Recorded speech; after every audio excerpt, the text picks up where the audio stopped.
2025వ సంవత్సరం జూన్ నెల మాస ఫలితాలు తెలుసుకునే ప్రయత్నం చేద్దాం. మరి ముందుగా ఈ నెల ప్రారంభంలో ఉన్నటువంటి గ్రహస్థితి పరిశీలించినప్పుడు మరి కుంభరాశి అందే రాహుగ్రహం ఫ్రెష్గా మే 18నే రావడం జరిగింది. సుమారు 1.5 సంవత్సర కాలం పాటు రాహు కుంభరాశి అందే సంచారం జరుగుతుంది.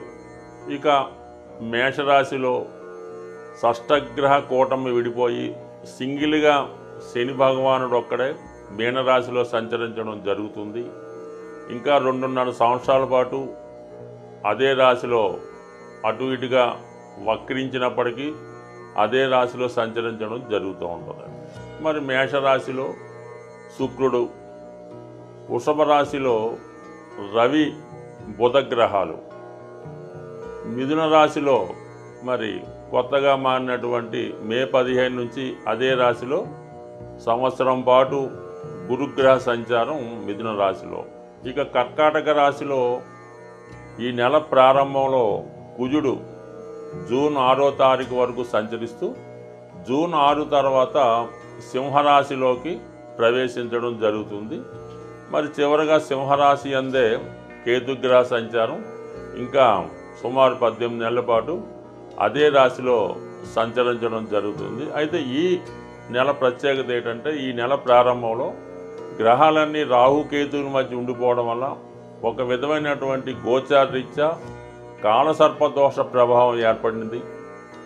అలాగే వృషభ రాశిలో రవి బుధుల సంచారంతో బుధాదిత్య యోగం ఏర్పడింది. కర్కాటక రాశిలో కుజ చంద్రుల ప్రభావంతో చంద్రమంగళ యోగం ఏర్పడడం జరిగింది. ఈ 3 యోగాలు కూడా ఎంతో కొంత వివిధ రాశుల వారి మీద ఎక్కువ ప్రభావాన్ని చూపడం జరుగుతుంది. కన్యా రాశి వారికి 2025వ సంవత్సరం జూన్ నెల మాస ఫలితాలు తెలుసుకునే ప్రయత్నం చేద్దాం. కన్యా రాశి వారికి ఈ నెల ప్రారంభంలో గోచారరీత్యా ఒక 6, 12 స్థానాల్లో కాలసర్ప దోషం ఏర్పడడం జరిగింది. సో ఇది 6 అన్నది శత్రువులు, రోగాలు, రుణాలు, వ్యయం అన్నది హాస్పిటలైజేషను. అయితే ఈ యోగ ప్రభావం వల్ల ఏంటంటే కొంతమందికి అనారోగ్యపరమైనటువంటి సమస్యలు రావచ్చు. అంటే అది ఎలా ఉంటుందంటే అందరికీ సంబంధం ఉండదు. కొద్దిగా ఏజ్ పైబడిన ఉన్నవారు ఆరోగ్యపరంగా ఏదైనా అస్వస్థతకు గురవచ్చు. ముఖ్యంగా ఎలా ఉంటుందంటే మీకు ఒక హెల్త్ ప్రాబ్లం ఏదో ఉంటుంది, ఏదో కడుపు నొప్పి ఏదో అనుకుంటారు, కానీ అది వేరే విధమైనటువంటి హెల్త్ ప్రాబ్లం రావచ్చు. కాబట్టి ఏదైనా ఈ సమయంలో మీకు ఏదైనా అనారోగ్యపరమైనటువంటి సూచనలు కనబడితే ఇమీడియట్గా మంచి అర్హత కలిగినటువంటి క్వాలిఫైడ్ డాక్టర్ని సంప్రదిస్తేనే మంచిది తప్ప ఎవరిని పడితే వాడిని సంప్రదిస్తే మొత్తం అంతా రాంగ్ మెడిసిన్, రాంగ్ వైద్యం జరిగి మీ మనీ, సమయం, ఆరోగ్యం కూడా పోగొట్టుకునే అవకాశం ఉంది. కాబట్టి జాగ్రత్తగా నిర్ణయం తీసుకోండి ఆరోగ్య విషయంలో. అలాగే ఉద్యోగపరంగా కూడా మీకు ఈ సమయంలో కొన్ని గొప్ప అవకాశాలు రావడం జరుగుతూ ఉంటుంది. అంటే వాళ్ళు ఏమంటారంటే మీరు ఏదో ఇక్కడ ఉద్యోగం చేస్తున్నారు, మీకు ఎంతో నెలకు 1 లక్ష రూపాయలు వస్తుంది, మేమైతే మీకు మా వ్యాపారంలో వాటా ఇస్తాం, నెలకు 1 లక్ష రూపాయలు జీతం ఇస్తామని కూడా చెప్తారు. అయితే మీరు అక్కడ మానేసి రమ్మంటారు. అలాంటి ప్రయత్నాలు ఏమీ చేయకుండా పూర్తిగా మీకు ఉద్యోగం మారాలని ఉంటే మీ యొక్క ఆర్డర్స్ పూర్తిగా చేతికి వచ్చిన తర్వాతే మారాలి తప్ప ఎవరో ఏదో ఆశ చూపించారని ఉన్న ఉద్యోగాన్ని వదులుకుంటే తర్వాత మళ్ళా చాలా రోజుల పాటు మీరు ఖాళీగా ఉండవలసి ఉంటుంది. మళ్ళీ పోగొట్టుకున్నటువంటి ఉద్యోగాన్ని కూడా తిరిగి పొందలేకపోతూ ఉంటారు. కాబట్టి ఉద్యోగ విషయాల్లో ఎటువంటి ప్రయోగాలు చేయవద్దు. మరి ఆరోగ్య విషయంలో కూడా ఎందా చెప్పాం. ఇంకొక ముఖ్యమైన విషయం ఏంటంటే ధనం, అప్పు. ఎవడన్నా మీకు అధిక వడ్డీకి ధనం ఆశ చూపించి మీ దగ్గర బంధువే అవ్వచ్చు, మీకు ఏదో ఈ సమయంలో చేతికి ధనం అందుతుంది, అది వాడు ఏం చెప్తాడంటే, మీకు 100కి 5 రూపాయలు వడ్డీ ఇస్తాం బాబు, బ్రహ్మాండంగా అక్కడ ఇక్కడ ఎందుకు పెట్టుకుంటావు, మరి 1,00,000కి 5,000 వస్తుంది, అదే 1,00,00,000 రూపాయలకి 5 లక్షలు వడ్డీ వస్తుందని ఆశ చూపించి మీ దగ్గర డిపాజిట్ తీసుకొని ఏదో మొత్తం మీద ఆశ చూపిస్తాడు, మీకు అన్ని హామీలు చూపిస్తాడు, అన్నీ చేస్తాడు.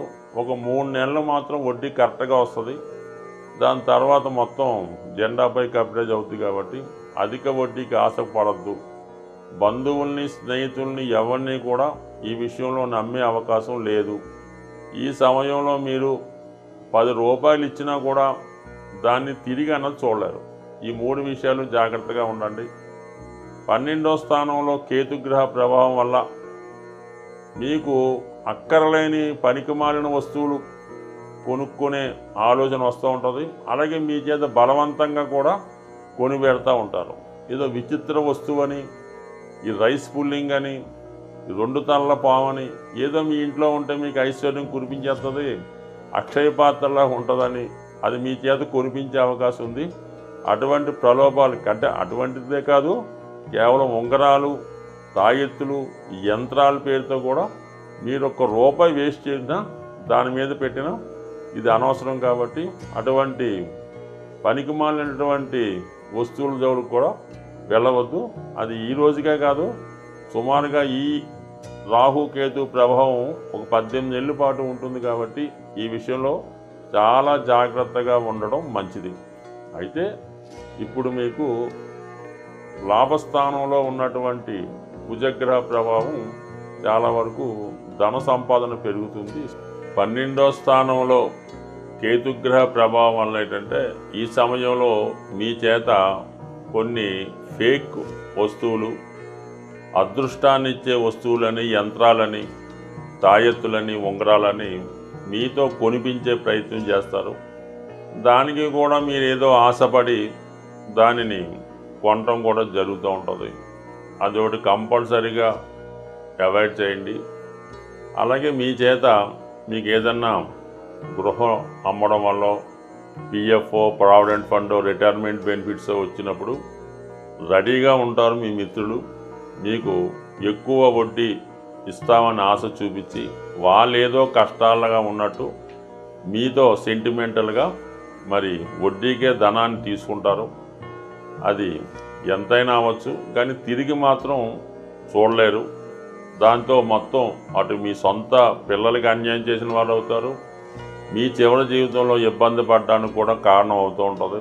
సాధ్యమైనంత వరకు అటువంటి ప్రలోభాలకి లొంగకుండా ఈ సమయంలో మీరేమైనా ఇన్వెస్ట్మెంట్ చేయదలుచుకుంటే సరైనటువంటి బ్యాంకుల్లోనే పెట్టుకుంటే మంచిది తప్ప అధిక వడ్డీకి ఆశపడితే నష్టపోవడం జరుగుతుంది. ఇది కామన్ విషయం అయినప్పుడు కూడా ఈ సమయంలో జరిగే అవకాశం ఉంటుంది కాబట్టి చెప్పడం జరుగుతుంది. ఇక అష్టమంలో శుక్రగ్రహం చాలా వరకు మీకు ధనాధిపతి అష్టమంలో ఉండడం వల్ల ఇటువంటి ఆకస్మిక లాభం వచ్చే అవకాశం ఉంది. అది మీ కుటుంబ సభ్యుల సహకారం వల్ల అయితేనే, వివాహం ద్వారా అయితేనే, స్త్రీధనం అయితేనే, అలాగే ఏదన్నా రిటైర్మెంట్ బెనిఫిట్సో, చిట్ ఫండ్ బెనిఫిట్సో, ఇన్సూరెన్స్ బెనిఫిట్సో వచ్చే అవకాశం ఉన్నది.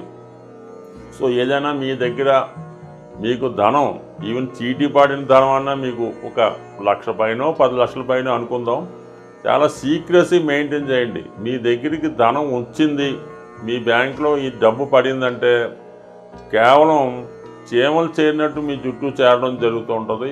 అందుకని చాలా రహస్యం మెయింటైన్ చేయండి.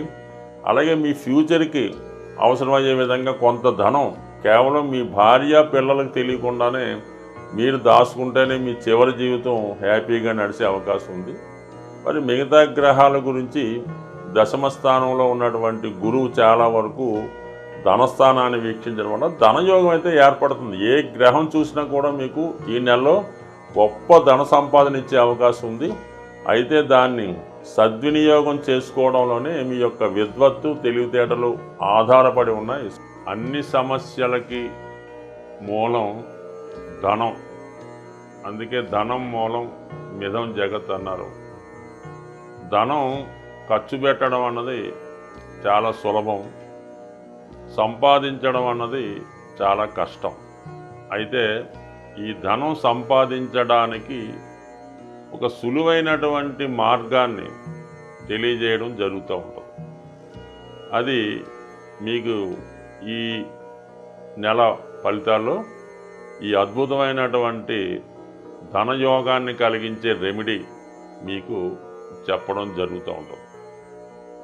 ఇది కొంతవరకు మీరు చేయవలసిందల్లా ధనానికి అధిదేవత అయినటువంటి లక్ష్మీ అమ్మవారికి ఇష్టమైనటువంటి రోజు శుక్రవారం. ఈ శుక్రవారం రోజు మీరు ఏం చేయాలంటే ఒక మట్టితో తయారు చేసినటువంటి ఒక జాడీ అనొచ్చు, డబ్బులు దాచుకునే డిబ్బీ కూడా అనొచ్చు. పూర్వకాలం మట్టితోనే తయారు చేస్తూ ఉండేవి ధనం దాచుకునేవి. అందుకని ఈరోజు కూడా పాత ఇళ్ళై పడగొట్టినప్పుడు తవ్వినప్పుడు దొరుకుతూ ఉంటాయి కొంతమందికి. అటువంటి మట్టితో తయారు చేసినటువంటి డిబ్బీ ఒకటి తీసుకోండి శుక్రవారం రోజు. దాన్ని శుభ్రంగా మంచినీళ్ళతో శుభ్రం కడిగేసి పసుపుతో దాన్ని రాసి ఒక మూల పెట్టుకొని ప్రతి శుక్రవారం కూడా 6వ సంఖ్య వచ్చేలాగా ధనం అందులో వేయాలి. 6 రూపాయల, 60 రూపాయల, 600, మీకు ఇంకా ఓపుకుంటే 6000 అన్నది ప్రతి శుక్రవారం అందులో డ్రాప్ చేయవలసి ఉంటుంది. అందులో వేయాలన్నమాట.